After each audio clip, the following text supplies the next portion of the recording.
திருப்பாவை பாசுரம் 6 பாடல்.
திருப்பாவை பாசுரம் 6 பொருள்.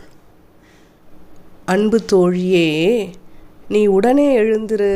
பறவைகள் அதிகாலையில் எழுந்து கீச்சிடும் இனிய ஒளி இன்னும் கேட்கவில்லையா?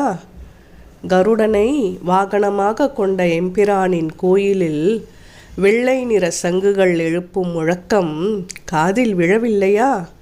பேய் வடிவம் எடுத்து தன்னை கொல்ல வந்த பூதகி என்ற அரக்கியிடம் பால் குடிப்பது போல் நடித்து அவளது உயிரை பறித்தவனும், சக்கர வடிவில் வந்த சகடன் என்ற அரக்கனின் உயிரை குடித்தவனுமான கண்ணபிரானை யோகிகளும் முனிவர்களும் ஹரி ஹரி என்று அழைக்கும் குரலுமா உன்னை எட்டவில்லை? உடனே எழுந்து இவற்றையெல்லாம் கேட்டு உள்ளம் குளிர்வாயாக. விளக்கம். பூதகி என்ற அரக்கியை கம்சன் அனுப்பி வைத்தான். அவளை இம்சை செய்து கண்ணன் கொன்றிருக்கலாம். ஆனால் அப்படி செய்யவில்லை. அவனுக்கு பால் தந்து தாய் ஸ்தானத்தை அடைந்து விட்டாளே, அந்த தாய்மையை பாராட்டும் விதத்தில் அவளது மடியில் அமர்ந்து பாலை குடிப்பது போல் அமைதியாக உயிரை குடித்து அவளுக்கு மோட்சமளித்தான் எம்பெருமான். கேரளாவில் அம்புலப்புழையிலிருந்து 25 கிலோமீட்டர் தூரத்தில் உள்ள திருவமுண்டூர் என்ற தலம் குறித்து இந்த பாடலை ஆண்டாள் பாடியதாக சொல்வர். திருவெம்பாவை பாசுரம் 6 பாடல்.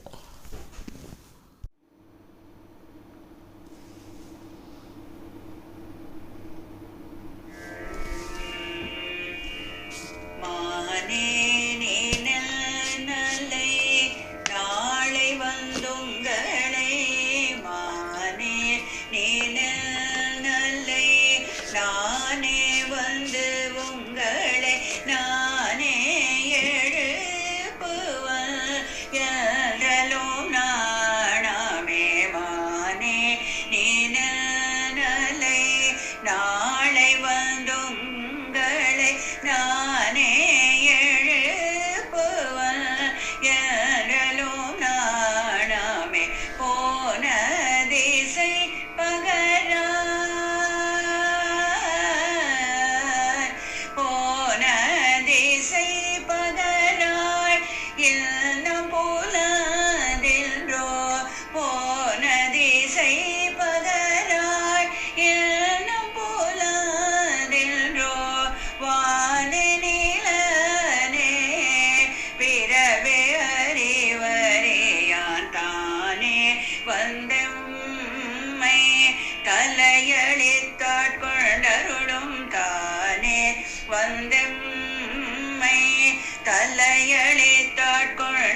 தோழியர், மான் போன்ற அழகியவளே, நீ நேற்று நாளை உங்களை நானே வந்து எழுப்புகிறேன் என்று கூறிவிட்டு வெட்கமே இல்லாமல் இன்று எங்கு போய்விட்டாய்?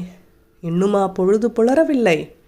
வானுலகும் பூமியும் பிற எல்லாமும் அறிதற்கரிய பெருமான் தானே வந்து கருணையோடு நோக்கி நம்மை ஆட்கொண்டருளுகிறான். அவனுடைய வானென நெடிய கழடிகளை பாடி வந்த எமக்கு பதில் சொல்.